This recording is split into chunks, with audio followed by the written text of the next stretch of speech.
Hey everyone, welcome back to English Without Effort. Hi, I'm Alice, and today we're talking about what to say when you don't understand something.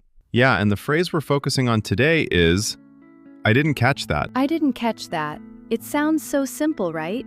But it's actually really useful. Super useful. And honestly, I think a lot of learners don't know this one. Right, because in class you usually learn, I don't understand, or please repeat. But real people don't really talk like that. Exactly. Real people say things like, sorry, I didn't catch that. Can you say it again? Yes, it sounds so much more natural, and it's not rude at all. Not rude at all. It's actually very polite. It's like saying, hey, I was listening. I just missed that one part. I love that.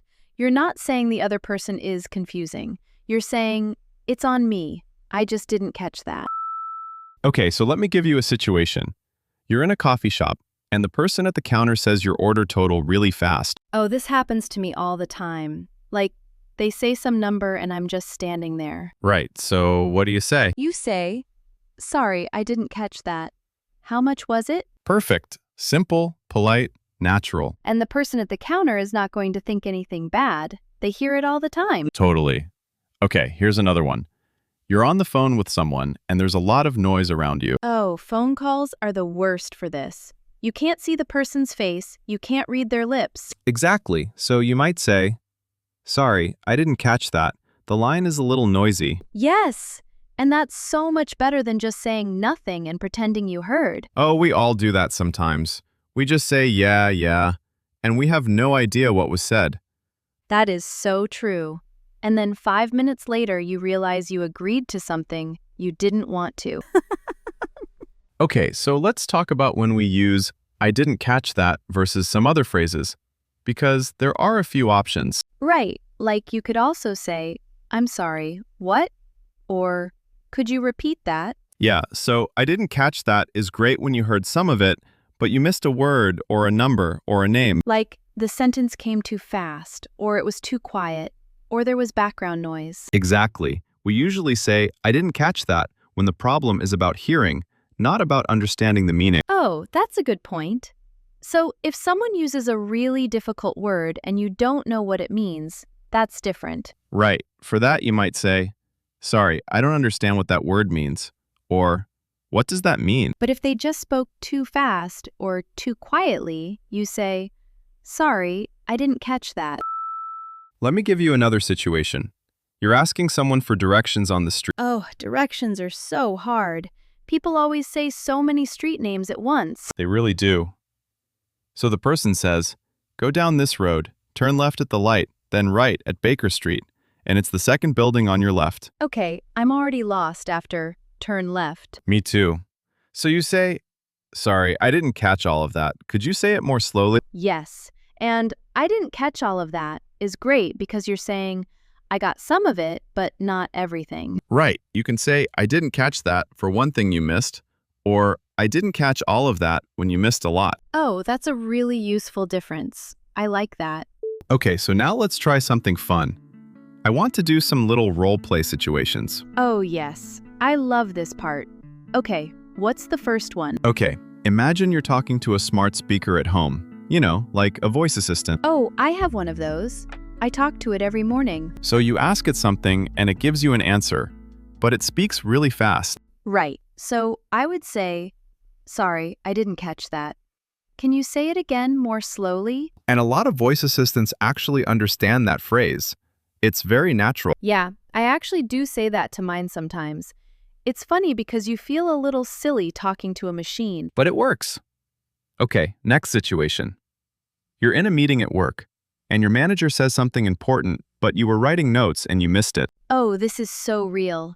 This happens all the time in meetings. So after the meeting, or even during, you can say, sorry, I didn't catch what you said about the deadline. Could you repeat it? Yes, and I didn't catch what you said about is really useful because you're showing you were paying attention. Just missed that one part. Exactly. It sounds professional and polite at the same time. Much better than just guessing the deadline and getting it wrong. Okay, here's a fun one. You're watching a movie with a friend and they say something about the plot, but you're eating and you miss it. Oh, this is me every time I watch a movie. I'm always eating snacks. So you say, wait, sorry, I didn't catch that. What did you say? Yeah, and with friends, you can even make it shorter. Just, wait, I didn't catch that. Say it again? Right. With close friends, you don't need to be super formal. You can be casual. But with strangers, or at work, you add sorry at the beginning. It sounds more polite. That's a great point. Sorry, I didn't catch that is the safe version. It works everywhere. Okay, I want to talk about something that I think is really common for English learners. What's that? The feeling of embarrassment. Like, you feel bad asking someone to repeat themselves. Oh, absolutely.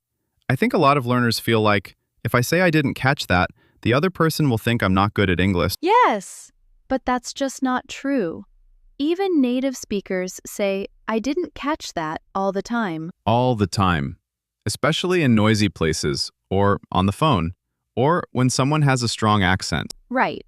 It's not about your English level. It's just about the situation. And honestly, it's much better to say, I didn't catch that, than to nod and pretend you understood. Because if you pretend, the conversation just gets more confusing later. Exactly. So just say it. Sorry, I didn't catch that. It's totally fine. Okay, let me share a little story. This actually happened to me. Oh, I love your stories. Tell me. So I was at a hotel checking in, and the person at the desk said my room number really fast. And you missed it. I completely missed it. And I felt a little embarrassed, but I just said, sorry, I didn't catch the room number. Could you say it again? And what happened? She just smiled and said it again slowly. It was totally fine.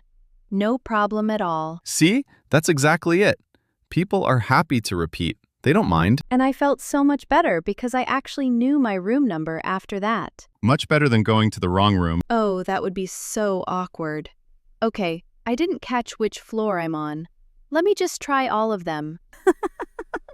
Okay, so we talked about using I didn't catch that with people. But what about with technology? Oh, right, we said a little bit about voice assistants. What else? Well, think about chatbots like you're using an AI chatbot for customer service and it gives you a long answer. And you want it to say one part again. Right. You can type, sorry, I didn't catch the part about the return policy. Can you explain it again? Oh, that's so useful.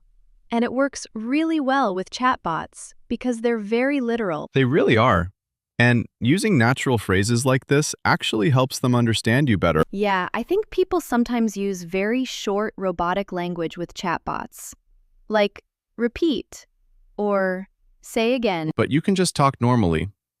Sorry, I didn't catch that. Can you explain it again? And it works. Natural English works with technology too. Okay, I want to do one more thing. Let's think about all the different ways you can finish the sentence, I didn't catch, because you can add different things at the end. Oh, yes. Like, you don't always have to say just, I didn't catch that. Right, so the basic one is, I didn't catch that. Then you can say, I didn't catch your name. I didn't catch the price. I didn't catch what time you said. I didn't catch the last part. I didn't catch the address. I didn't catch what she said. I didn't catch the name of the street. I didn't catch all of that. I didn't catch which day you mentioned. I didn't catch the first word. I didn't catch the number at the end. See how many different things you can catch or not catch. It's such a flexible phrase. You just put in whatever you missed. Exactly. And every single one of those sounds completely natural. I really like, I didn't catch the last part. That one is so useful. Yeah, because sometimes you hear most of it, but the ending is the part that matters. Like when someone gives you a phone number and you get the first 6 digits but miss the last 4. Oh, that is so frustrating. Sorry, I didn't catch the last few numbers. Could you say them again? Perfect. You don't need them to repeat the whole thing, just the part you missed. Okay, I want to go back to something we said earlier about the difference between I didn't catch that and other phrases. Right, because there are a few similar phrases, and it's good to know when to use each one. So we said, we usually say, I didn't catch that when you heard the sound but missed the words, like it was too fast or too quiet. And I don't understand is more for when you heard the words but the meaning is confusing. Right, and then there's, could you repeat that? which is also very polite, but maybe a little more formal. Yeah, I didn't catch that. Feels a little more casual and friendly. Like something you'd say to a colleague or a friend. But it's still polite enough for any situation. You can use it with a stranger, in a shop, on the phone, anywhere. I think the key thing is, we usually say, I didn't catch that, when the problem is about hearing, not about understanding the meaning. That's the best way to remember it. Hearing problem. I didn't catch that. Meaning problem. I don't understand. Simple and clear. I love it. You know, I was thinking, this phrase is also really good for learners because it doesn't draw too much attention. What do you mean? Well, if you say, I don't understand English very well, that's a big statement. But I didn't catch that is just, oh, I missed that one thing. Oh, that's such a good point. It keeps the conversation moving. It doesn't stop everything. Exactly. It's a small, smooth fix. You say it, they repeat, and you carry on. It keeps you in the conversation. You don't have to feel like you're stepping out of it. Right. And that confidence, staying in the conversation, that's actually a big part of improving your English. Totally. The more you stay in real conversations, the better you get. And little phrases like this help you do that. Okay, one last situation before we wrap up. This one is a little funny. Oh, good. I like funny. Okay, so imagine you're on a video call, and the connection is really bad, and the other person keeps cutting out. Oh, we all know this situation. It's the worst. So you hear, blah, blah, blah, I need you to blah, blah, by blah, blah, tomorrow. That is exactly what a bad video call sounds like. That is perfect. So you say, sorry, I didn't catch most of that. The connection is bad. Can you say it again? Yes. And I didn't catch most of that is great because you're being honest. It wasn't just one word. It was a lot. And the other person knows it's not your fault. It's the technology. Right. You're not saying you're confused. You're saying, the call is bad and I physically didn't hear you. Exactly. And that's totally fine. That's a real-life situation that happens to everyone. Every single day. Okay, I think we've covered so much today. So let's just do a quick wrap-up. The main phrase today was, I didn't catch that. And we use it when we heard someone speaking, but we missed the words. Too fast, too quiet, too much noise. You can make it more specific. I didn't catch your name. I didn't catch the last part. I didn't catch what you said about the time. And you can add sorry at the beginning to make it extra polite. Sorry, I didn't catch that. It works with people, with technology, at work, at a hotel, on the phone, really everywhere. And the big takeaway? Don't be embarrassed to say it. It's natural, it's polite, and everyone uses it. Even native speakers. Especially native speakers, actually. Next time, I think we should talk about how to keep a conversation going when you're not sure what to say next. Oh, that's a great one. There are so many little phrases for that. So many. Okay, that's it for today. Thanks so much for listening. See you next time on English Without Effort. Take care, everyone.